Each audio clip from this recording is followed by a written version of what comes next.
Good morning, everybody, and welcome back. We're glad you're here. We almost didn't get to have you here. We had a water main break yesterday. I know, so this is how the announcements would have gone. It would have been, hey, welcome back, everybody. Please don't flush the toilets, and you can't wash your hands. Then welcome each other, and yeah, it would have, don't think about that. Okay, anyway, well, glad you're back. Hope everybody had a great week. Holly, how are things in the West? Was that kind of funny? I thought it was kind of Yeah, it was good. Hey, Andy, the West is awesome this morning. How y'all doing? Oh, look at him over there, yeah. It's because you feed We're doing them. great over here.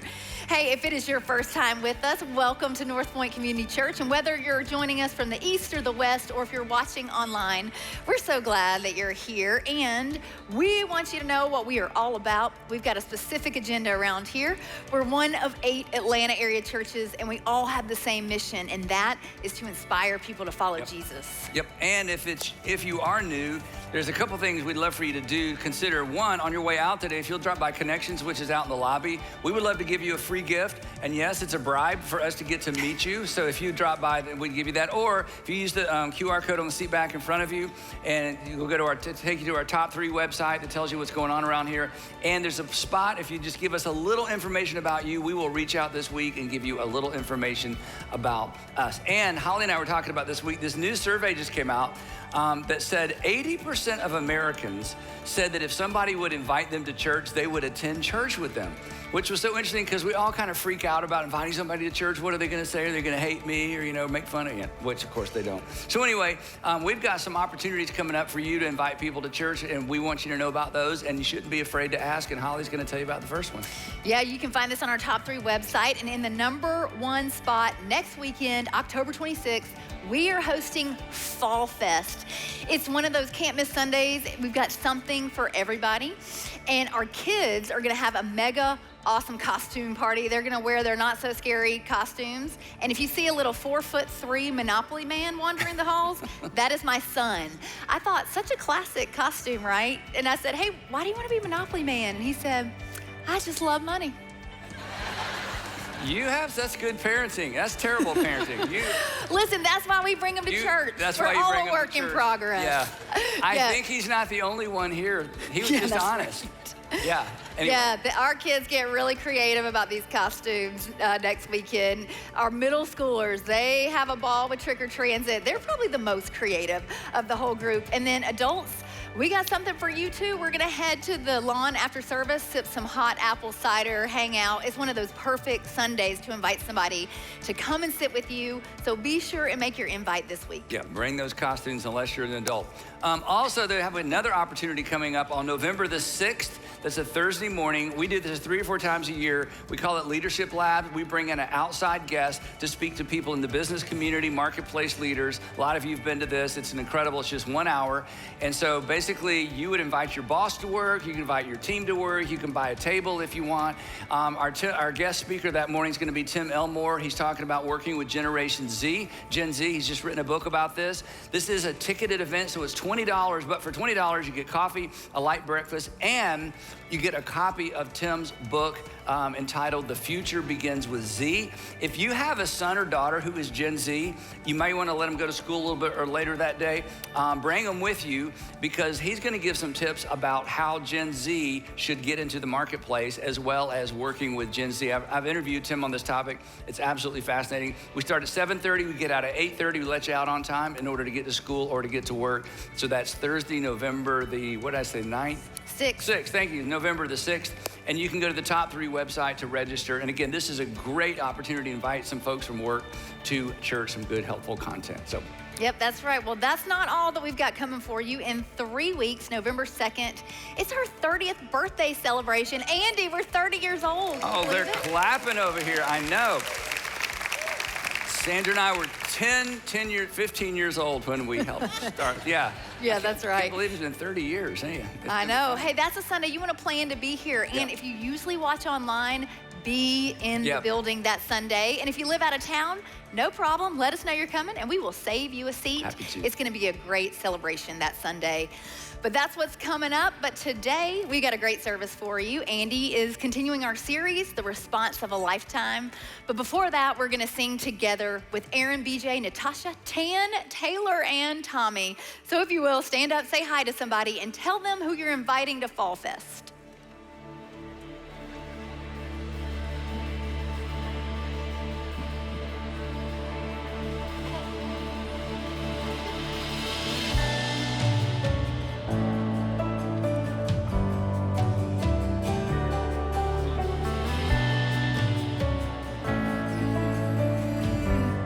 Sing together. The Lord is my shepherd, and He is everything I need. So why would I worry? I will not fear the enemy. He said that He loves me. He said that He's with me even though I walk through the valley of shadow and death, and still I know He has good plans. He has good plans for me. So I will take heart in deserts and gardens. He has good plans. He has good plans for me. If I know my Father, I know my Father has good plans. Oh, the Lord is my Savior. The Lord is my Savior. So why should I doubt my victory? Why would I question? The rod and the staff, it comforts me. He quiets the waters. He quiets the storm inside of me. So what could be better than walking with Him when I believe He has good plans. He has good plans for me. So I will take heart in deserts and gardens. He has good plans. He has good plans for me. If I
You guys can take a seat.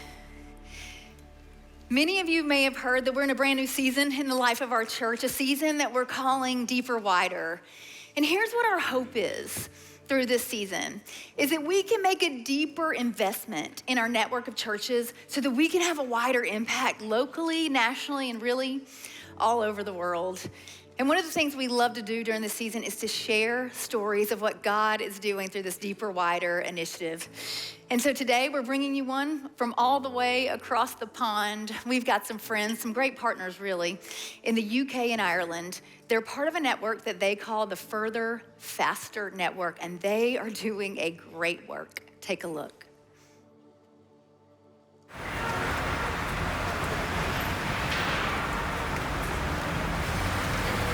In the 1930s here in the UK and Ireland, around 30% of the population were part of a local church.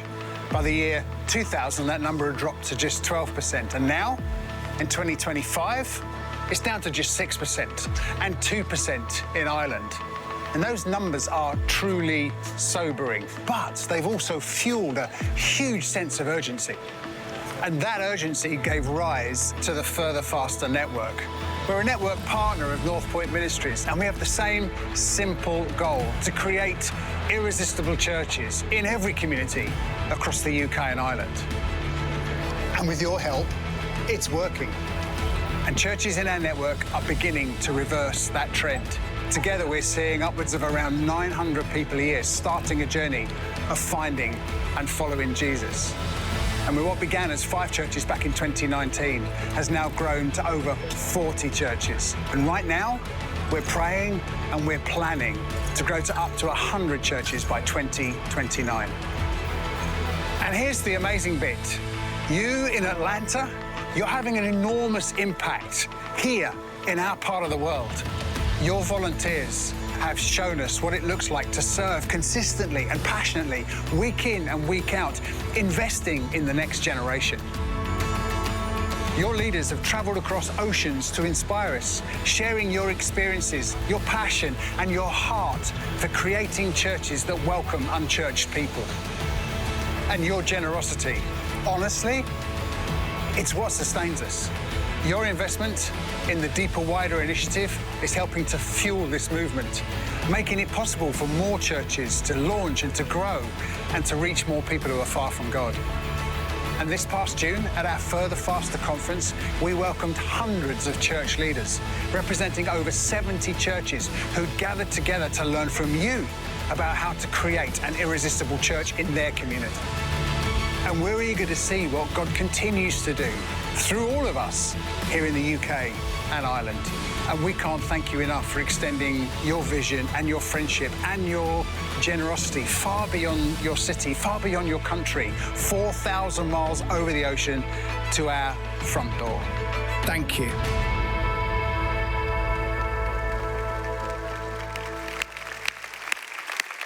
Isn't that incredible?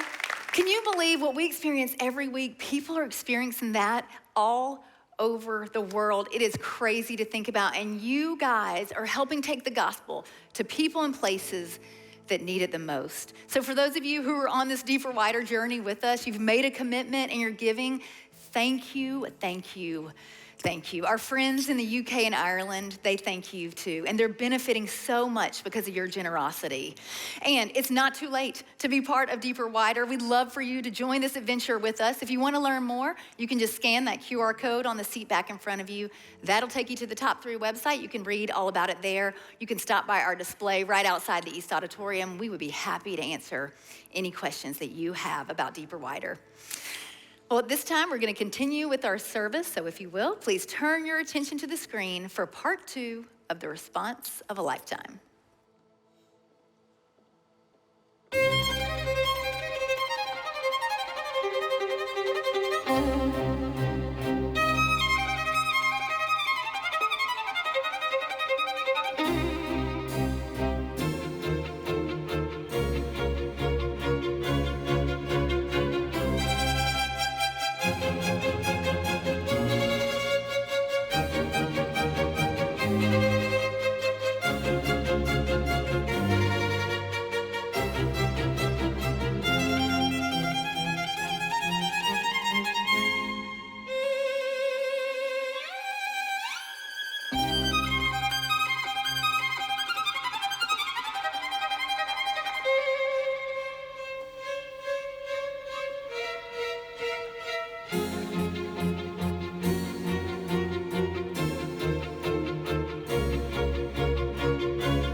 Thank you, Bill.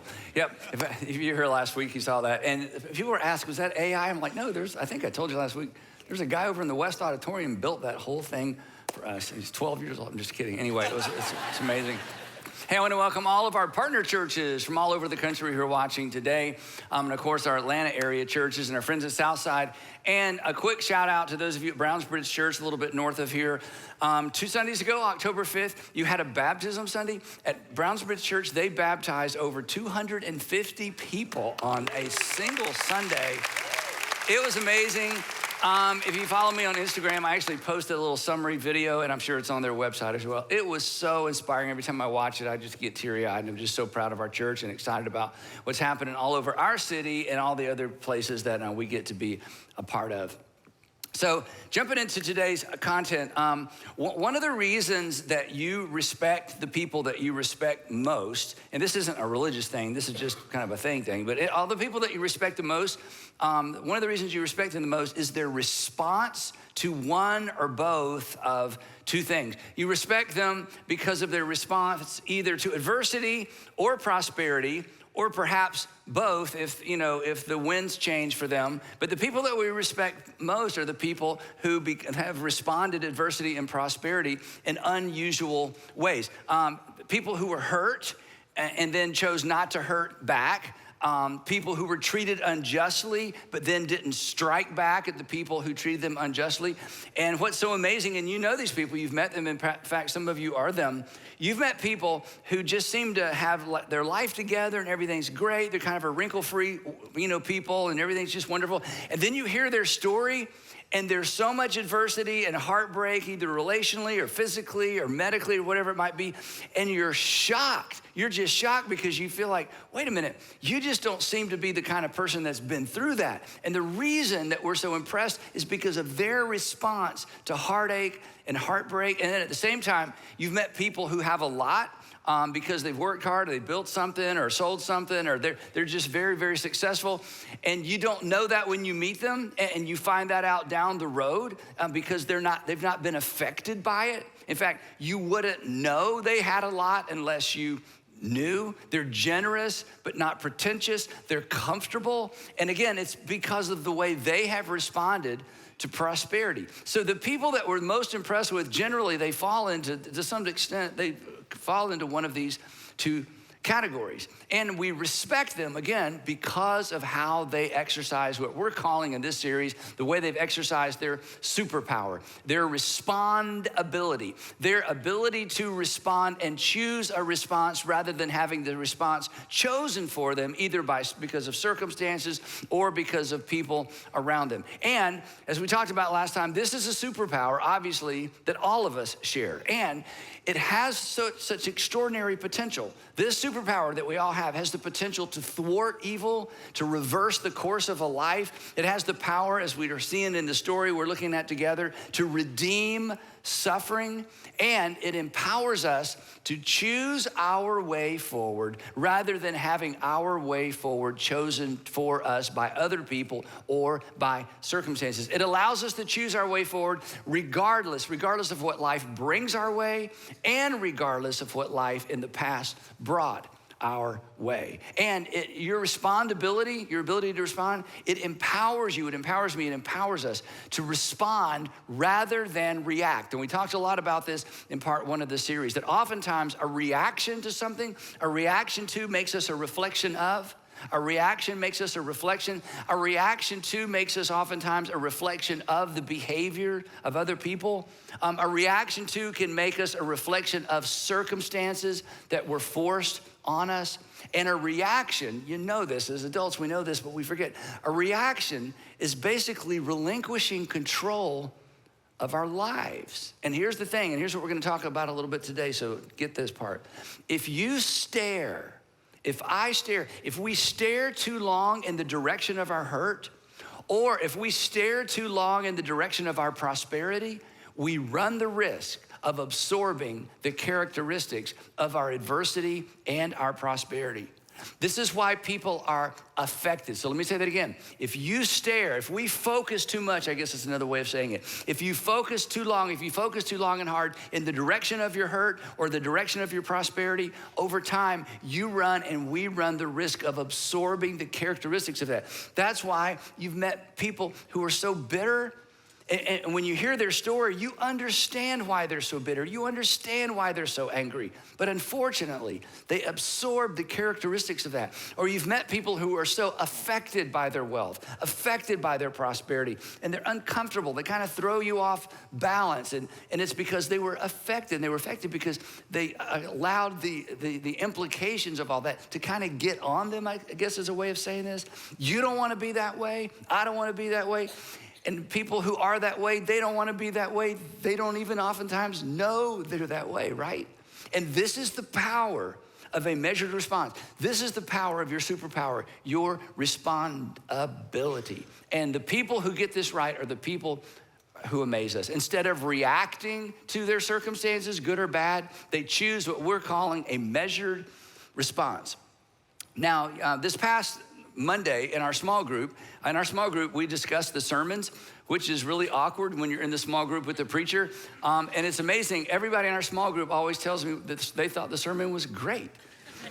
You get the opportunity to say, I don't think Andy really knows what he's talking about, but not in our small group. They always just think it's so great. Anyway, so this past Monday, we're talking about last week's message, and Julie in our group made this comment. She said, I really love the phrase, a measured response. She said, I really like the word measured, because she says, to me, measured is calculated. I thought, that's exactly right. A measured response is when you calculate the potential outcomes of a decision. You calculate the potential outcomes of your response, the consequences, long-term and short-term. That a measured response, this is important, a measured response is our opportunity to ask this question. When this season of adversity or when this season of prosperity is over, what do I want the story to be? And what story do I want to tell? Because every season of your life and every season of my life, eventually, it's just a story. It's just a chapter. And when we tell our story, a measured response is a response to where I think this way. When this is over, or if this is ever over, and I'm telling my story, what story do I want to tell about how I responded to these circumstances, whether they be good or not so good? And it's so easy to miss this. It's so easy to miss the opportunity to use our superpower because, again, we said last week, the response that has the potential to reverse the natural order of things, that response is not natural, because natural is react. Natural is strike back. Natural is become enamored with. Natural is to become seduced by. But a measured response, it's not intuitive or expected. And it's attention getting. It's why you respect the people you respect the most. Something about their response got your attention. And if you're a Jesus follower or you're considering being a Jesus follower, this is the life. This is the life that Jesus invites us into. It's why so many of his statements, especially in the Sermon on the Mount, when you read it, you think, who does that? Who would respond that way? Who could be that patient? Who could be that forgiving? And Jesus would say, my followers, because you are invited into a life of the catalytic response, the response that has the power to change people and to change things, but it is not natural. So somebody asked Jesus, how many times should we forgive? And he says, until you run out of breath. What should we do to our enemies? Nothing. You are to pray for them. Because when you pray for your enemies, you place yourself in the hands of the capable hands of God, rather than taking things and taking matters into your own hands. So that's what this series is about. And we're talking about this whole superpower, this responsibility, as we look at the life of Old Testament Joseph. This is part 2, if you're just joining us, of the response of a lifetime. And we're unpacking this by tracking with Joseph. There's a lot of Josephs in the Bible, as you may know. There's New Testament Joseph, the earthly father of Jesus. But Old Testament Joseph is a famous Joseph, and his catalytic responses over the period of a lot of years, that's why we're looking at his story, and that's why we're talking about it for 3 weeks. His catalytic response reminds us and illustrates, and no exaggeration, it reminds us and emphasizes the sustaining, course reversing, recentering, and no exaggeration, sanity preserving power of a measured response rather than a reaction. This is why your heavenly Father invites you into this life, and this is why Jesus modeled it for us. So if you weren't here, I'm gonna review real quick. If you grew up in church, you've heard all or parts of this story, so I'll try to make it interesting and try to make this first part quick. So here's how the story begins. Joseph is 17 years old. That's important because we get his ages throughout the story. 17 years old, his father, he has 10 brothers who are jealous of him because Joseph is the favorite son of his father's favorite wife. We talked about the problem with favorite wives last time, so we won't rehearse that. Anyways, the favorite son of the favorite wife, his father sends him to check on his 10 brothers. He goes to check on his brothers. They are sick and tired of him because he's so privileged and his father loves him so much. And then his father gave him this expensive coat. So they decide they're just gonna kill him.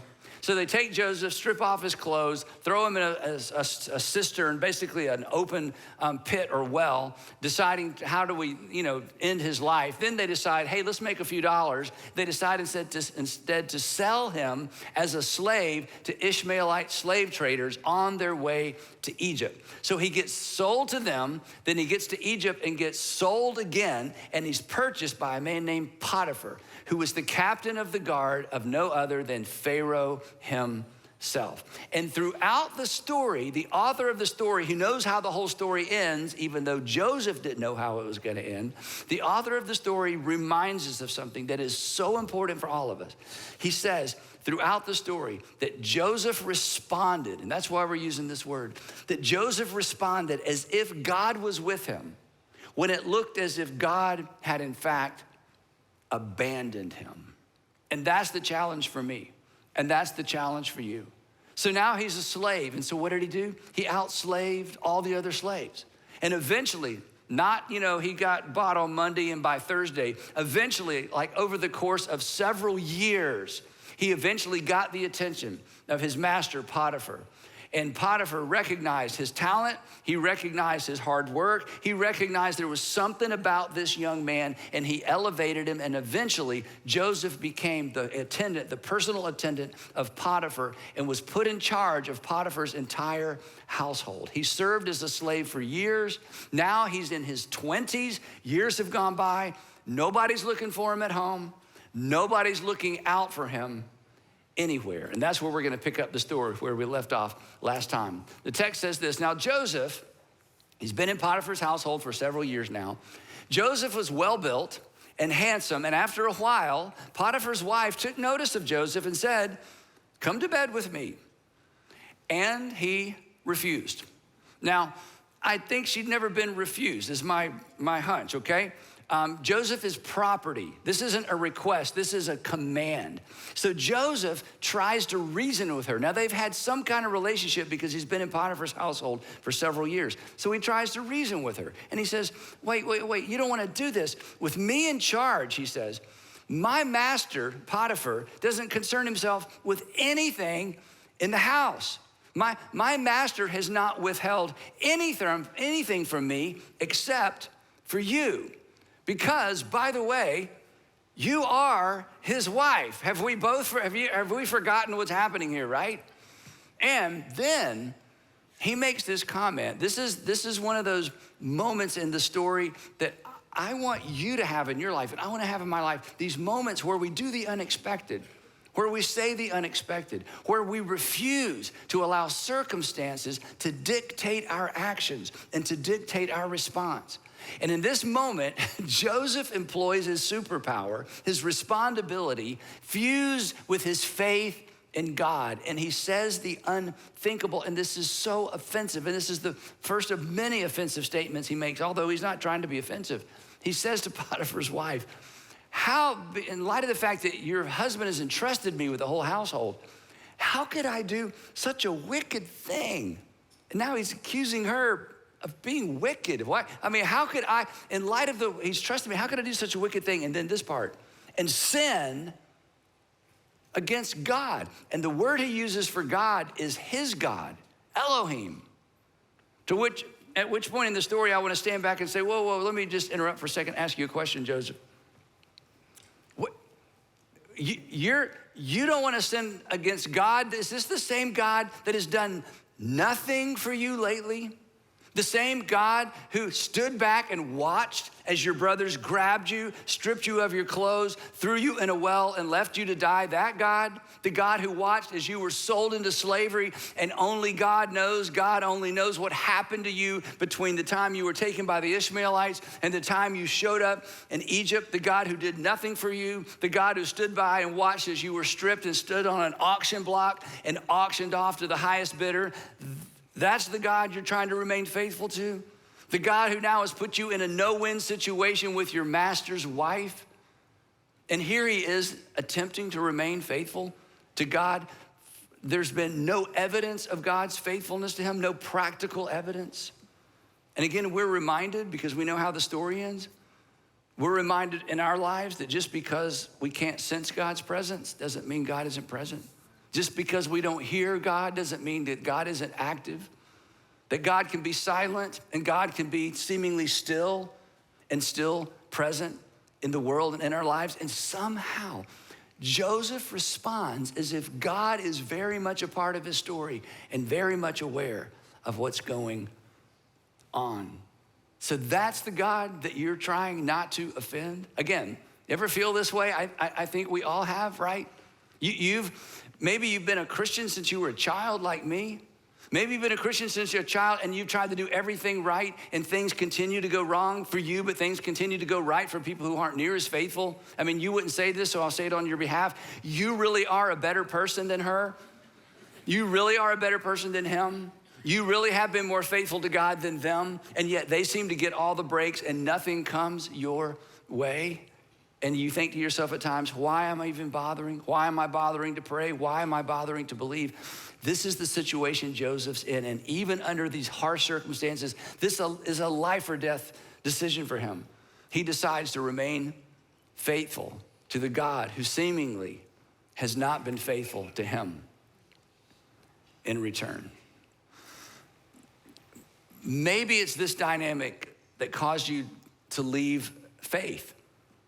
Or maybe this is the dynamic that caused you to leave faith in the sense that you watched somebody who was a God person, you would say, or a Christian or some kind of faithful person.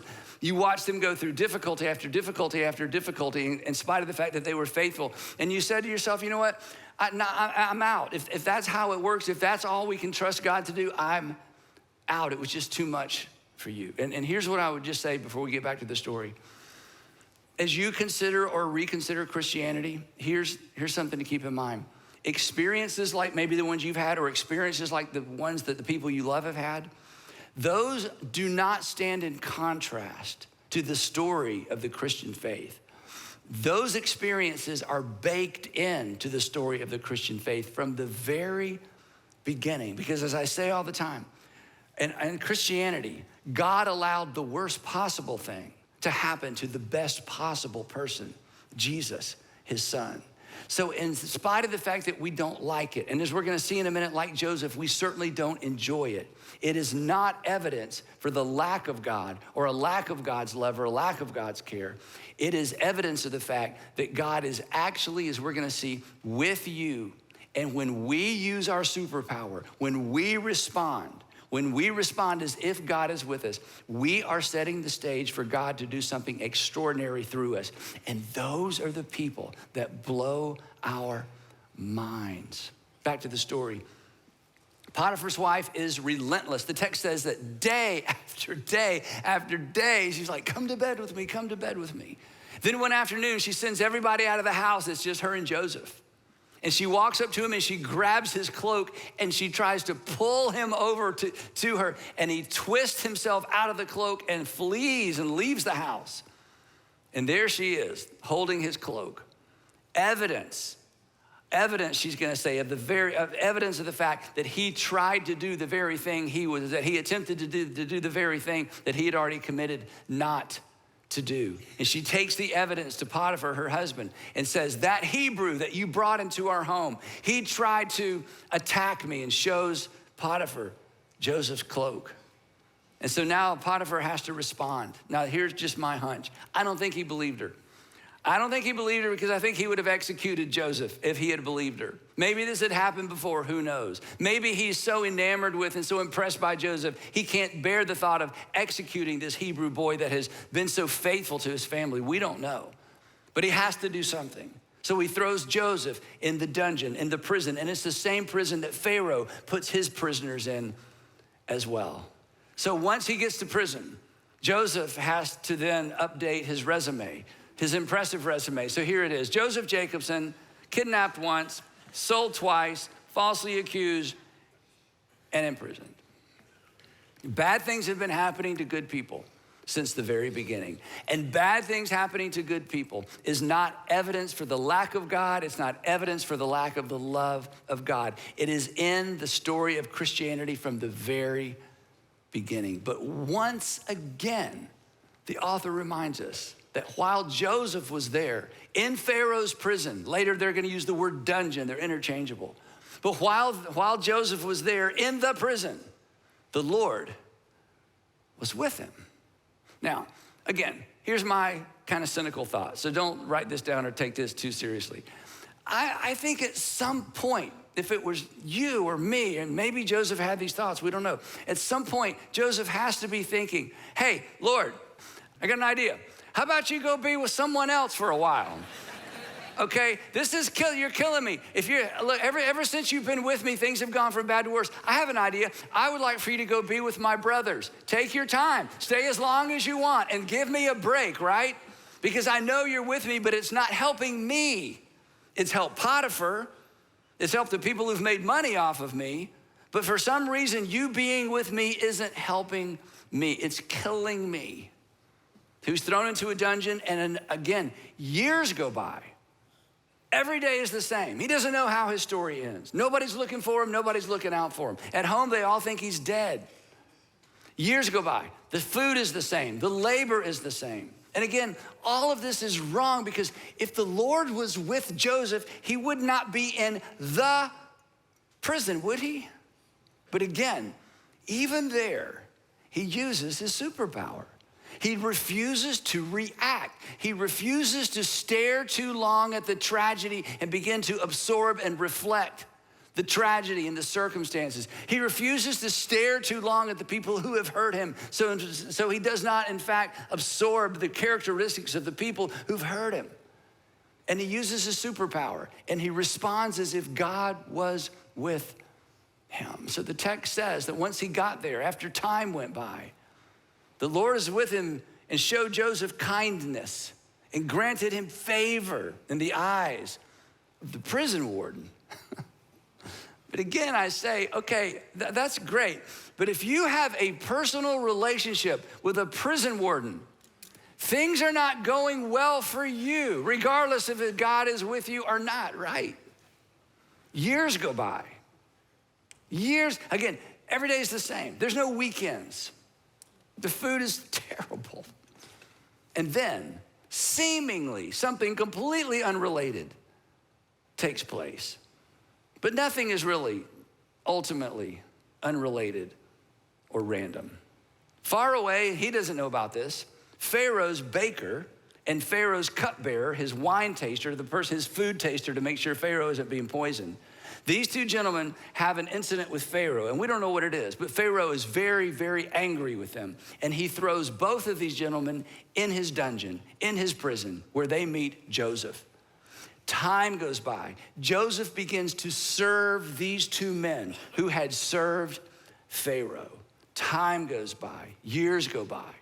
And then one morning, he notices they're kind of whispering to each other in the corner, and something's up and something's wrong, and there's no new information. Nobody comes or goes, so he has no idea why. And he eventually says, "Hey, what's wrong? I can see something's bothering you." They're like, "Well, we're in the dungeon. Let's start there." But beyond being in the dungeon, there's something else. So they look at each other, and then one of them speaks up and says, "Well, since you asked, we both had dreams last night, but there's no one here to interpret the dreams." Now, a comment about dreams. Okay, dream interpretation was a pay-to-play business in ancient times. You had to go to the temple, you had to pay a fee to find a dream interpreter. And they believed that the gods spoke through dreams. And if you awoke in the morning and you could remember the details of your dreams, it's because the gods had spoken to you and the gods are giving you a heads up about something you should do or shouldn't do. It's a blessing, it's a curse, it's a warning. And both of them having significant dreams on the same night, they knew something was up. They desperately needed an interpreter, but they're in prison. And so Joseph says to them, hey, give me a shot. Let me take a shot. Just tell me your dream. So the cupbearer says, all right, what do we have to lose? And he tells Joseph this strange dream. He said, well, I dreamed there was this giant vine. It grew quickly, and there were these big grapes, and I was mashing the grapes, and the juice from the grapes were going into the cup of Pharaoh. And Joseph smiles and says, that's an easy one. I got good news for you. And this is the amazing thing. He puts a date on a prediction.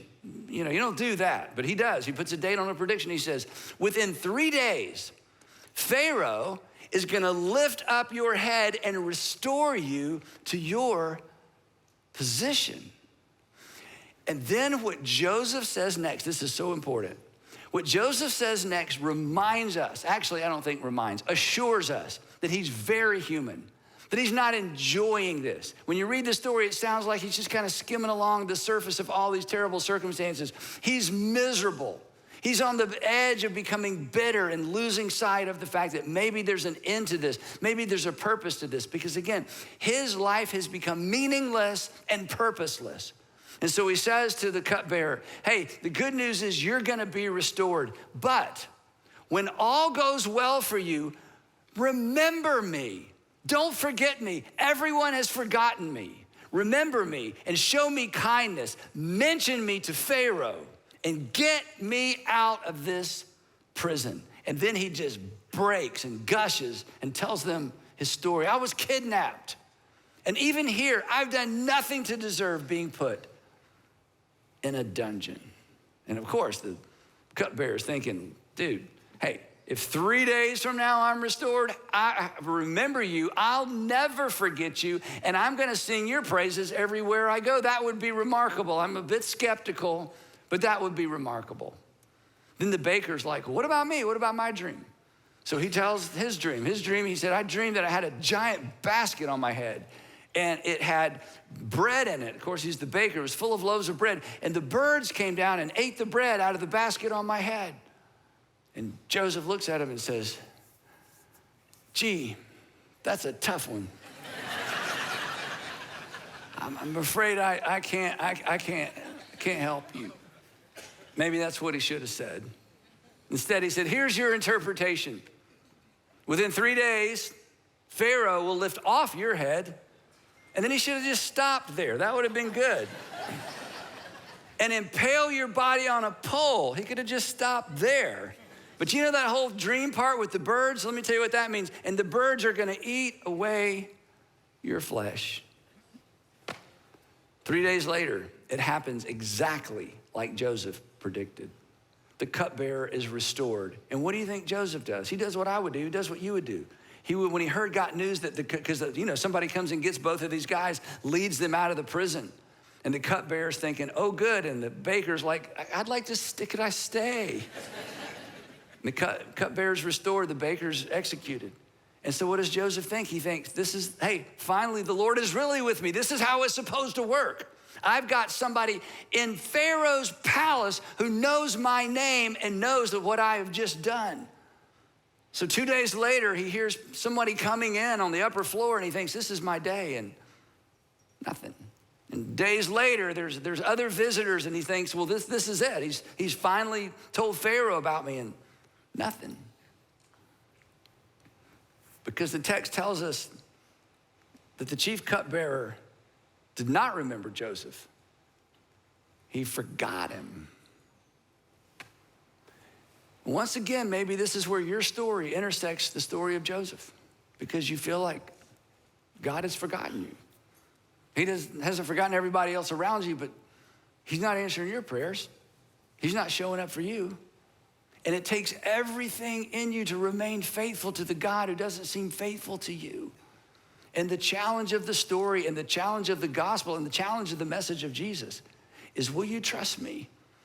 And will you respond as if I'm with you, rather than allowing circumstances and people to dictate the decisions you make in your life? Not because you don't have every justification in the world to react, but because you've pre-decided, I'm gonna respond as if God is with me. Because to respond as if God is with me is to set the table for God to do the unusual if God chooses to do so. 2 more years go by. He has given up all hope. And now he is 30 years old. This adventure started when he was 17. And then another random event. Pharaoh has a disturbing dream. And nobody can interpret Pharaoh's dreams. And the whole palace understands that he's brooding, he's upset. He knows that these dreams have meaning, and he can't even pay anybody to come up with an interpretation. Nobody's even taken a shot at it. And the ripple effects of this are significant within the palace, and eventually could be significant within the country as he tries to decide what these dreams meant, because he knew them and remembered them in detail. And finally, the cupbearer comes to his senses and he remembers Joseph, but he has a dilemma. If I tell the Pharaoh about Joseph, that means I have to remind the Pharaoh that we had a falling out and he threw me in his dungeon. I'm not sure it's worth bringing that back up. But time goes by, and finally, he decides. He goes to Pharaoh and basically says, okay, remember that little thing? It was such a little thing. I don't remember any, you probably don't remember it all. It was such a tiny thing. But anyway, I spent some time, short amount of time in your dungeon. The details aren't important. But while I was there, I met a young Hebrew boy. And he predicted that I would be restored. And what he predicted actually happened based on a dream I told him. And then Pharaoh interrupts and says, get him. So they cut his hair and clean him up and put on some nice clothes, and they bring him into the palace to meet Pharaoh. The text says, so Pharaoh immediately sent for Joseph, and he was quickly brought from the dungeon. And Pharaoh said to Joseph, I had a dream, and no one can interpret it. But I have heard it said of you that when you hear a dream, you can interpret it. And I imagine the cupbearer standing there like, please get this right. Please, you don't even know what's hanging in the balance. You got to get this right. And don't miss this part. And what Joseph says next might be the most courageous words ever spoken by anyone under any circumstances.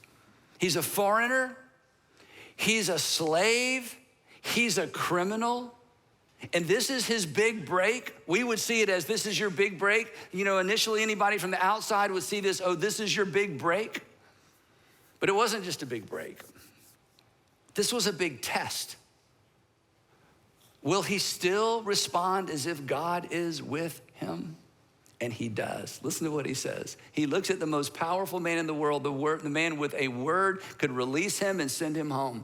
And Joseph says to Pharaoh, I cannot do it. And the cupbearer is like, oh no. But Joseph had come this far, trusting in his God. So he goes the whole way and says something that we can't even begin to imagine how offensive this was to Pharaoh. He says, I cannot do it, but Elohim, my God, Abraham's God, Isaac's God, my father Jacob's God, our God, a foreign God, not an Egyptian God, will give Pharaoh the answer he desires. And a hush falls over the room. Fortunately for Joseph, Pharaoh was more curious than offended. And he says, tell me. And Joseph begins, and he says, here's what your dreams mean, O Pharaoh. For the next 7 years, there's going to be an abundant harvest of grain. And following those 7 years, there's going to be 7 years of famine. And what's important to understand is that in ancient times, ancient civilizations, they survived or died based on grain supply, because grain was obviously how you make bread, and grain was the only thing that you could keep for a long time, and grain was pretty much the only food that you could transport a long way. So grain was live or die. He said over the first 7 years, there's gonna be so much grain, then it's gonna be followed by years of famine. And he says, the famine is gonna be so bad, Pharaoh, that everyone's gonna forget the 7 good years. And then he punctuates it with this, and he says, this is so offensive. This matter, what I've just told you, has been firmly decided by my God, and my God Elohim will do it soon. Implication, my God controls the economy of your world, Pharaoh. And then even more offensive, the foreigner, the slave, the criminal doesn't stop talking. He goes on to give Pharaoh advice. No one gives Pharaoh advice unless Pharaoh asks for it. And he says, and now let Pharaoh, somebody take notes, and now let Pharaoh look for a discerning and wise man and put him in charge of the land of Egypt. And let Pharaoh appoint commissioners over the land and take 1/5 of all the harvest of Egypt during the 7 years of abundance. And they should collect all of that grain, all of that food in the good years that are coming and store up the grain under the authority of Pharaoh. He liked that part. All this extra grain, 20% tithe of grain, Pharaoh, you're gonna own that grain to be kept in the cities for food. And he says, this food, this extra grain should be held in reserve. Don't start using it as soon as the famine begins. It's to be used during the 7 years of famine so that the country may not be ruined by the famine. And then he stops. And you could hear a pin drop, and everybody expected a head drop. Nobody speaks to Pharaoh this way. But the Lord was with Joseph in the cistern, in the prison, and in the palace. Long pause, I think. Pharaoh looks around. Again, now he offends all of his attendants. He says, since Elohim, this other God, has made all this known to you, there is no one so discerning and wise as you. So you shall be in charge. And there's a gasp in the courtroom, in the palace room, because wait, you're gonna put a foreigner in charge? Essentially what this meant is this: I'm gonna put you in charge because we need somebody to wake up thinking about this every single day until these 14 years come and go. And so you're gonna be in charge of waking up. You have one responsibility. You'll be in charge, and only with respect to the throne will I be greater than you in all of Egypt. And then Joseph did what Joseph had always done. He went to work. He went to work and did his very best and used all of those gifts and skills that he had been given to save the nation of Egypt. During the first 7 years, he oversaw construction of massive grain silos in all the major cities in Egypt. In fact, the text says that Joseph, under this incredible plan he came up with, Joseph stored up huge quantities of grain, like the sand of the sea. It was so much that he stopped keeping records because it was beyond measure. And then in year 8, the Nile didn't overflow its banks. Depositing, when the Nile would overflow its banks, that's what would make the soil so rich. It didn't deposit the nutrient-rich sediment that was vital for agriculture. And then the next year, the same thing happened. And the next year, the same thing happened. And for 7 years, the Nile doesn't overflow its banks. And about halfway into year 2, there was a famine in the land. And when things got so bad and everybody had used up their extra storehouse of grain, he opened the storehouses and sold the grain. And he sold all that extra grain in the name of Pharaoh. If you read this story just on its own, it's amazing. Essentially, by the end of the 14 years, Pharaoh personally owned every single person and every single animal and all the land in Egypt personally, because of the system that Joseph had created. And now he is 40 years old. But of course, the famine spread beyond the borders of Egypt, right? And soon in the surrounding regions, there was a rumor that you can find grain in Egypt. You can't find grain anywhere else, but somehow there is grain in Egypt. And up north, Joseph's family is beginning to starve.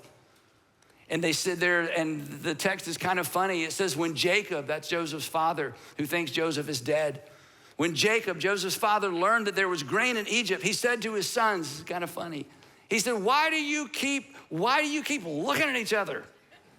In other words, get up and do something. He says, I have heard, and you've heard, we've all heard, there is grain in Egypt. So go down there and buy some for us so that we may live and not die. and the music changes. And suddenly the stage is set. I don't want you to miss this. Don't miss next week. The stage is set for the ultimate test of Joseph's superpower. Because now he's prime minister of a superpower. And now he's got the power. Don't miss this. And now that he has the power, now that he's been elevated, he doesn't really need the Lord to be with him any longer. Does he? Do you? Do I? This is the supreme test. This is the test that very few people pass. This is why Jesus said one of the most unusual things he said that everybody's trying to figure out what he meant. Because he turned to his disciples one day and said, guys, listen, it is easier for a camel to go through the eye of a needle than for a rich man to enter the kingdom of God. Because rich men don't think they need God. So what do you do? This is the question I'm going to leave you with. What do you do when it dawns on you that you're holding all the cards? What do you do when it dawns on you that you've got everything you need and everything you want? What do you do when it dawns on you and you've got the power? When you make the call, when your words weigh 100 pounds, how should those of us in positions of power or influence respond? If we're confident that God is with us, and we will find out next time when we conclude part 3, the response of a lifetime. Don't miss it. Let's pray together. Heavenly Father, thank you for preserving this story. Thank you for Joseph's faithfulness. This lands on all of us in some way, shape, or form, because we all have stuff going on. And we want to strike back and hit back and get back. We want to make our case, prove we're right. We don't really want to trust you like we used to because we don't feel the pressure that we used to because things are going pretty well. We're all in this story. And would you do whatever you need to do in each of our hearts, each of our lives, to bring us to the point where we give you our undivided attention and say, I want to respond as if you were with me because I need you every hour. I need you every minute. I need you more now than ever, or I feel like I need you less now than ever, which means I need you more now than ever, lest I lose sight of God who has called me to follow him. So wherever this lands with us, would you give us the wisdom to respond in a way that brings honor to you and amazes the people around us, not for our sake, but for their sake. And I pray all of that in Jesus' amazing name. Amen.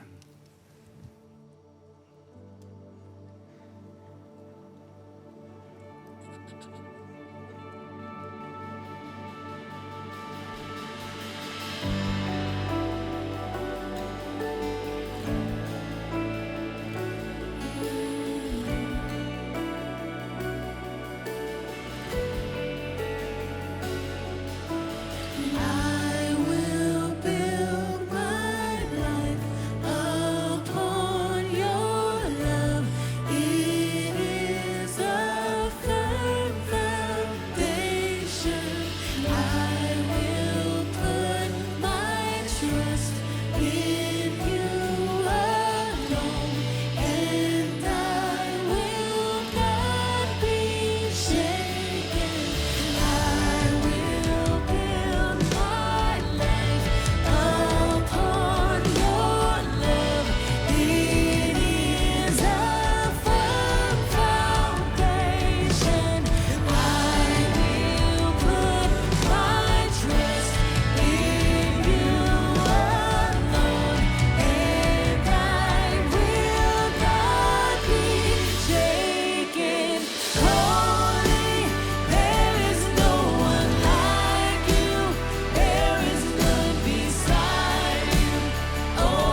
Lots to think about. We got 3 questions we'd love for you to wrestle with over lunch or with your family, with your kids, or in your small group. You can find those at the Top 3 website, northpoint.org/top 3. Next week, rain or shine, Fall Fest, don't miss that. And then plan to be in the building on November the 2nd for our 30th anniversary celebration. It's gonna be a lot of fun. And have a great rest of your week. Thank you.